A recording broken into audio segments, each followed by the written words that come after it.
చాలా మంది house wives ముఖ్యంగా అనుకుంటారు ఏంటంటే బయటికెళ్ళి పని చేసే వాళ్ళ కోసం ఇవన్నీ హ్మ్. మనకెందుకు మనం ఇంట్లోనే ఉంటాం కదా అని హ్మ్. అనుకుంటుంటారు. డెఫినెట్‌గానండి. ఎందుకంటే ఇంట్లో వర్క్ చేసే వారికైనా, వర్క్ ఫ్రమ్ హోమ్‌లో ఉండే వారికైనా అసలు 24/7 ఇంట్లోనే ఉంటాము.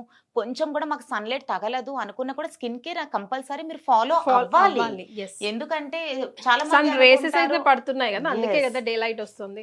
మా మ్యారేజ్ అయిపోయింది. ఇంక అయిపోయింది. ఇంక నేను స్పెషల్‌గా స్కిన్ కేర్ కూడా ఫాలో అవ్వాల అవసరం లేదు. అంటే స్కిన్ కేర్ అనేది ఎలా అంటే హెల్తీగా ఉండాలి, కొంచెం బ్యూటిఫుల్‌గా ఉండాలి అంటే బిఫోర్ మ్యారేజ్ వరకే. వన్స్ ఒకసారి మ్యారేజ్ అయ్యింది అంటే అయిపోయింది. ఇంకా పిల్లలు పుట్టారు అంటే ఇంక అది మొత్తం అయిపోయింది. సో, ఆ మైండ్ సెట్‌లోంచి ఫస్ట్ మనం బయటికి రావాలి. ఏ ఏజ్‌లోనైనా సరే మనం 70స్‌లోకెళ్ళినా, 90స్‌లోకి వెళ్ళినా, 100స్‌లోకి వెళ్ళినా కూడా స్కిన్ బ్యారియర్ అనేది హెల్తీగా ఉంచుకోవాలి.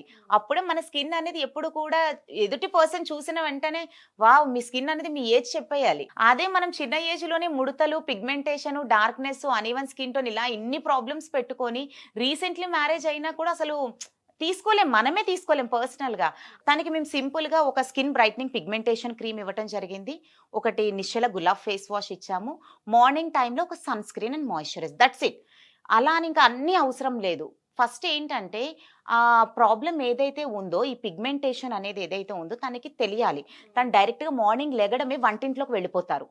ఆ వేడి అంతా కూడా స్కిన్ మీద పడటం ద్వారా ఆ పిగ్మెంట్ అనేది ఇంకాస్త డార్క్ అయిపోతది. సో, మీరు మార్నింగ్ లేస్తూనే మీరు వెళ్ళాలి. వెళ్ళండి.